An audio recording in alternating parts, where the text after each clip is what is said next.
दोस्तों नमस्कार। आज फिर आपके समक्ष उपस्थित हुआ हूँ एक नया टॉपिक लेकर, और उस टॉपिक का संबंध आपकी सफलता और असफलता से है, आपकी कामयाबी और नाकामयाबी से है। वो टॉपिक है जिसको देखकर, जिस थंबनेल को देखकर आपने क्लिक किया है, निश्चित रूप से वही टॉपिक है, difference between ego and confidence. What is the difference between ego and confidence? अहम और विश्वास में क्या अंतर है?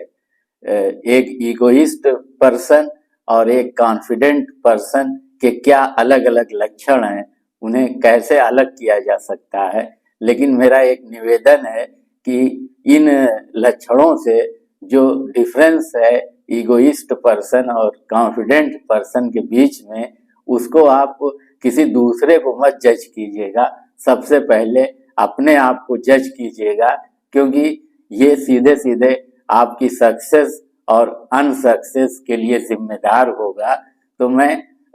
आपको सबसे पहले एक ईगोइस्ट पर्सन का पहला लक्षण बताना चाहता हूँ। वो ये है कि जब एक ईगोइस्ट पर्सन असफल हो जाता है किसी भी कार्य को करने में, किसी भी प्रोजेक्ट को पूरा करने में, किसी भी जिम्मेदारी को निभाने में, तो वो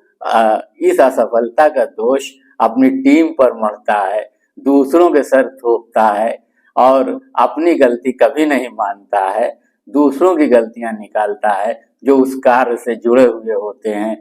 परिस्थितियों की गलतियां निकालता है, हालात की गलतियां निकालता है कि परिस्थितियां मेरे मुआफिक नहीं थी, हालात मेरे मुआफिक नहीं थे, और संसाधनों की कमी का रोना रोता है, अपनी टीम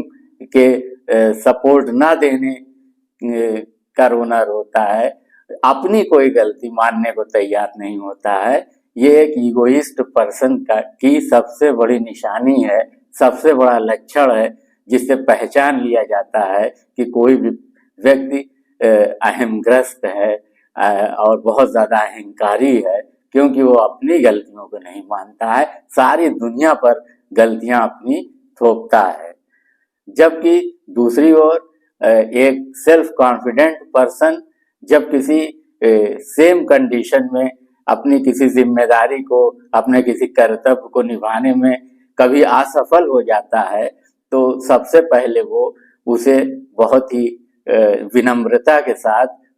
इस असफलता को स्वीकार करता है और मानता है कि उससे कुछ गलतियां हुई हैं, उसे स्वीकार करता है, अपने ऊपर दोष लेता है, जिम्मेदारियां अपने ऊपर लेता है, रिस्पॉन्सिबिलिटीज असफल होने की अपने ऊपर लेता है, अपनी टीम पर या परिस्थितियों पर या संसाधनों पर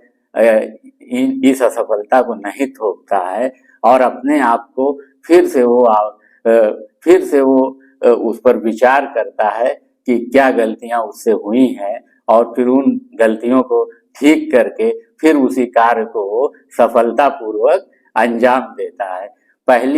पहला डिफरेंस तो यही होता है, जो कि सीधे सीधे सफलता और असफलता से रिलेट करता है। एक सेल्फ कॉन्फिडेंट व्यक्ति जो है वो हमेशा सफल होता है, और जब असफल होता है तो अपनी गलतियां, अपनी असफलता अपने ऊपर लेता है। लेकिन ईगोइस्ट व्यक्ति जो है वो अपनी गलती मानने को तैयार ही नहीं होता है, कभी सारी दुनिया को वो दोष देता है, परिस्थितियों को दोष देता है, संसाधनों की कमी का रोना रोता है, अपनी टीम की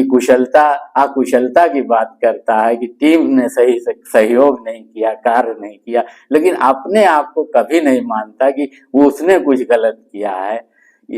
इसीलिए ऐसे लोग, ईगोइस्ट लोग, कभी जीवन में सफल नहीं हो पाते हैं। नंबर 2, दूसरा क्या डिफरेंस है? दूसरा डिफरेंस ये है कि एक ईगोइस्ट पर्सन जब किसी कार्य में असफल हो जाता है, किसी जिम्मेदारी को निभाने में फेल हो जाता है, असफलता उसके हाथ लगती है, तो वो मुंह के बल गिर पड़ता है और वो फिर उठ नहीं पाता है, उसी में छटपटाता रहता है, फ्रस्ट्रेट रहता है, निराश रहता है, सारी दुनिया को दोष देता रहता है, लेकिन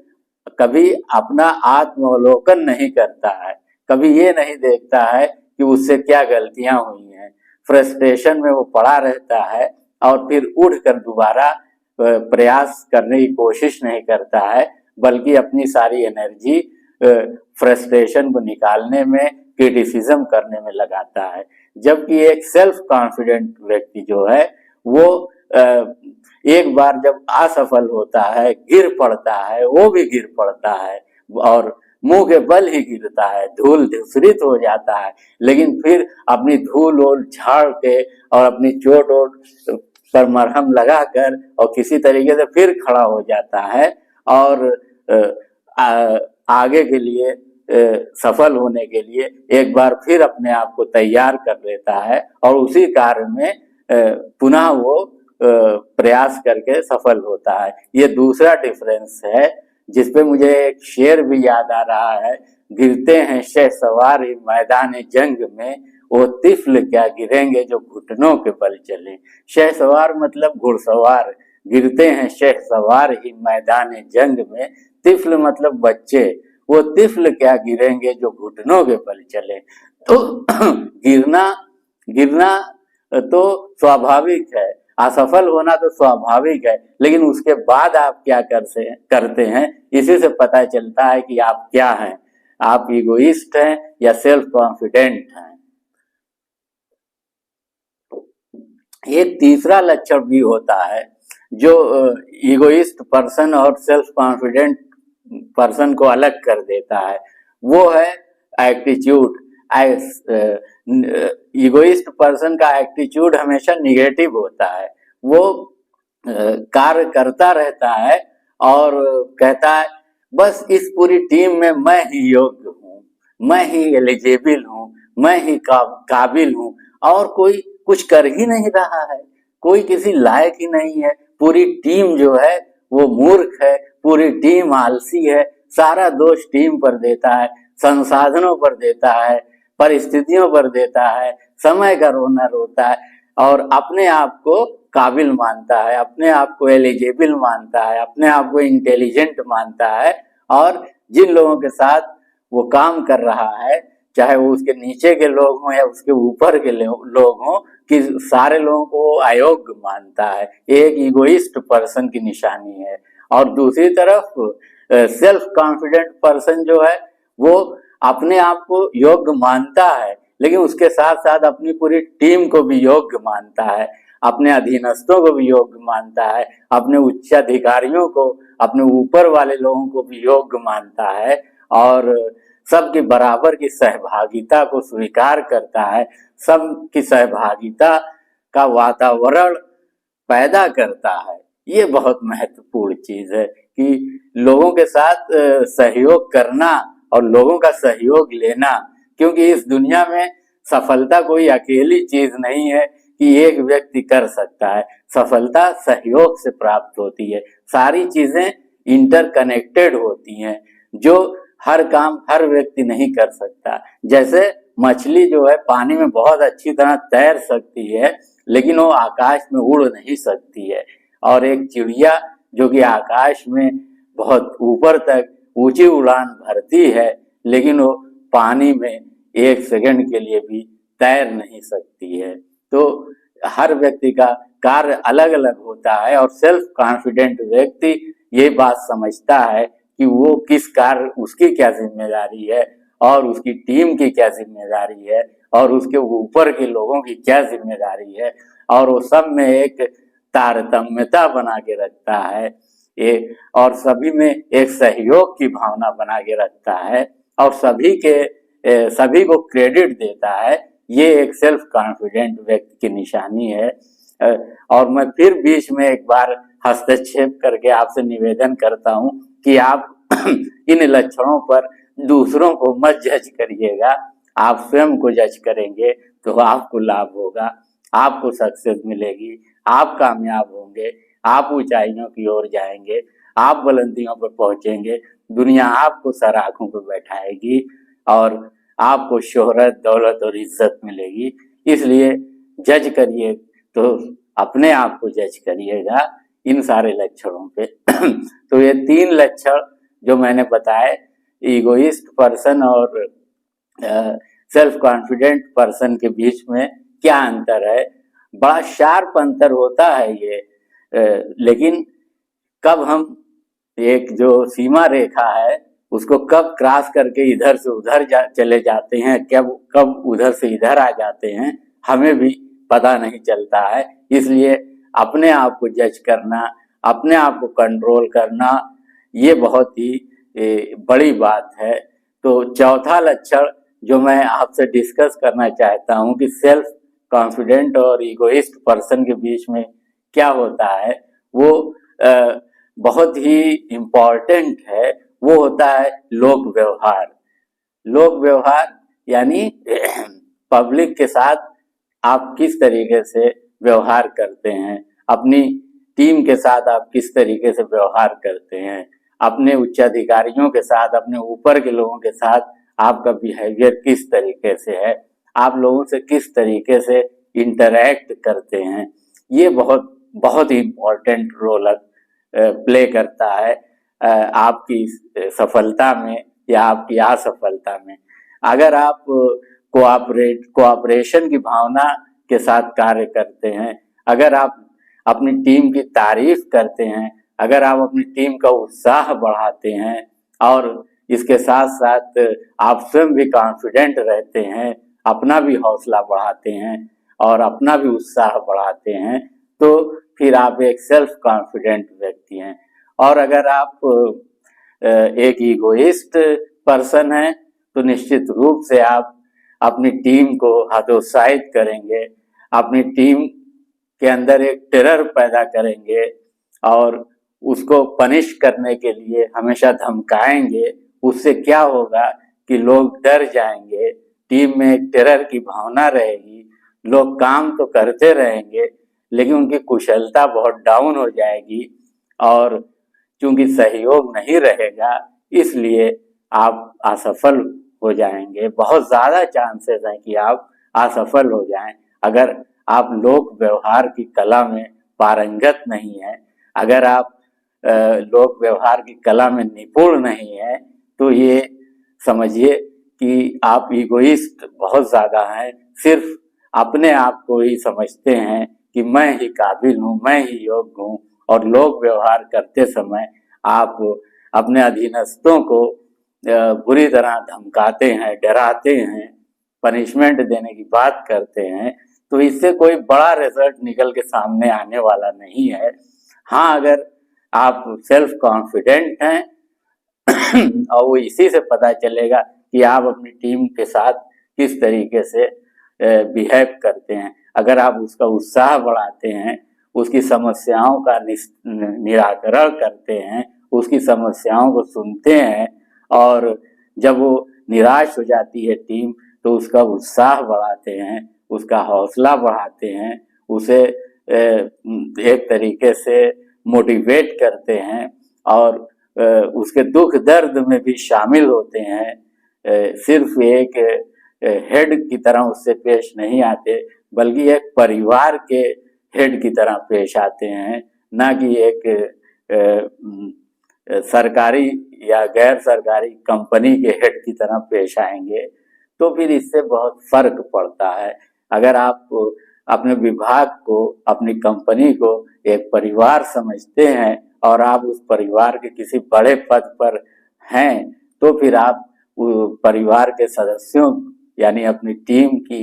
के दुख दर्द को भी समझें कि कोई अगर बहुत कठिनाई में है, बहुत पीड़ा में है, तो फिर उसे उसी तरीके से ट्रीट करें, उसे उसी तरीके से थोड़ा रिलैक्सेशन दें। तो यकीन मानिए कि सहयोग की भावना, वो ये एक अलग टॉपिक ही है कि टीम में सहयोग की भावना कैसे पैदा की जाए, इस पर कभी अलग वीडियो बनाया जाएगा। लेकिन आज इतना ही मैं कह रहा हूँ कि एक सेल्फ कॉन्फिडेंट व्यक्ति अपनी पूरी टीम में जो है कोऑपरेशन की भावना रखता है और टीम भी समय पड़ने पर दिन रात मेहनत करके आपको रिजल्ट देती है। और सफल होने के बाद एक पांचवा अंतर जो है, एक इगोइस्ट व्यक्ति सफलता का सारा श्रेय स्वयं ले लेता है। वो जब सफलता मिलती है, जब सक्सेस मिलती है किसी प्रोजेक्ट में, किसी कार्य में, कोई लक्ष्य प्राप्त हो जाता है तो एक ईगोइस्ट व्यक्ति सफलता का पूरा पूरा श्रेय स्वयं लेता है कि मेरे कारण ये सफलता मिली है, मैं ना होता तो कुछ ना होता। जबकि एक सेल्फ कॉन्फिडेंट व्यक्ति का लक्षण है, सिम्टम है कि वो रिएक्ट करता है कि ये सफलता मेरी टीम की मेहनत के कारण मिली है, मेरे उच्चाधिकारियों के बहुत इंटेलिजेंट निर्देशन के कारण मिली है। वो अपने आप को बीच में नहीं लाता है। दूसरे जब उसको क्रेडिट देते हैं तो उसको क्रेडिट मिलता है, वो स्वयं से अपना क्रेडिट नहीं लेता है। वो मानता है कि वो भी टीम का एक सदस्य है और सारे लोगों ने मेहनत की है, उसने भी मेहनत की है, ऊपर के लोगों ने मेहनत की है और सबको क्रेडिट जाता है इसका, वो अपना अकेला क्रेडिट नहीं लेता है। ये सारे जो सिम्टम्स हैं एक इगोइस्ट पर्सन और एक सेल्फ कॉन्फिडेंट पर्सन के, ये सीधे सीधे आपकी सक्सेस और अनसक्सेस से कनेक्ट करते हैं, रिलेट करते हैं। अगर अब आप जज करिएगा इन पांचों आधारों पर कि क्या आप एक इगोइस्ट पर्सन तो नहीं है। कभी कभी हमें पता ही नहीं चलता है और हम कुछ होते हैं, लेकिन जब आप अपने आप को कॉन्शियसली जज करेंगे कि मेरा बिहेवियर कैसा है, मेरा एटीट्यूड कैसा है, मैं गिरकर उठता हूँ कि गिरकर फ्रस्ट्रेट हो जाता हूँ, मैं क्रेडिट स्वयं लेता हूँ कि सबको देता हूँ क्रेडिट सफलता का। ये सारी चीजें के आधार पे जब अपने आप को जज करेंगे और अगर आपको लगता है कि इन 5 पॉइंट्स में तीन पॉइंट्स में आप इगोइस्ट हैं तो कोई बात नहीं, परेशानी की बात नहीं है, आप इसे दूर कर सकते हैं, आप अपने बिहेवियर को बदल सकते हैं, आप अपने नजरिए को चेंज कर सकते हैं, आप अपने दृष्टिकोण को परिवर्तित कर सकते हैं और पॉजिटिव हो सकते हैं, सेल्फ कॉन्फिडेंट बन सकते हैं। सेल्फ कॉन्फिडेंट बनना कोई मुश्किल बात नहीं है। प्रकृति में देखिए, प्रकृति जो है हमेशा परिवर्तित होती रहती है, क्योंकि चेंज जो है वो प्रकृति का नियम है, परिवर्तन तो प्रकृति का नियम है। तो फिर मनुष्य अपने आप को भी बदल सकता है, बदलना बहुत आसान है, कोई मुश्किल नहीं है, लेकिन उसके लिए पहले अपना आत्मावलोकन करना पड़ता है, अपना पूरा विश्लेषण करना पड़ता है। हम दूसरों के बिहेवियर और दूसरों के संबंध में तो बहुत विश्लेषण करते हैं, बहुत आलोचना समालोचना करते हैं, लेकिन हम जब अपने बारे में अपने लिए विश्लेषण करेंगे, अपनी आलोचना समालोचना करेंगे और अपनी निंदा कर पाएंगे और तब अपने आप को जब हम जानेंगे कि हम इतनी नेगेटिव बातों से ग्रस्त हैं, तब हम उन्हें बदल पाएंगे। और जब हम बदल लेंगे, हम अपने आप को पॉजिटिव कर लेंगे, क्योंकि सारा खेल विचारों का है, सारी इस दुनिया में सारा खेल विचारों का है। जब हम अपने विचारों को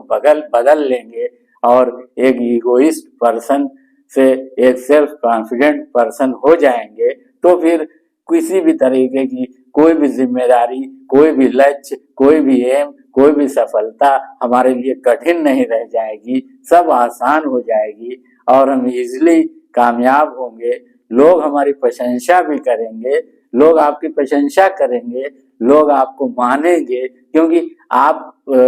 एक सेल्फ कॉन्फिडेंट पर्सन होंगे, आप दूसरों का ख्याल रखने वाले पर्सन होंगे, आप सफल होने वाले पर्सन होंगे, आप कामयाब होंगे, आपका व्यवहार दूसरों के प्रति मित्रवत और सहानुभूति पूर्वक और प्रेम भरा होगा। तो फिर आपकी सफलता के रास्ते में आने वाली बाधाएं एक एक करके गिर जाएंगी और आप बहुत सरलता पूर्वक अपने लक्ष्य को प्राप्त कर लेंगे। क्योंकि जीवन का एक लक्ष्य नहीं होता, एक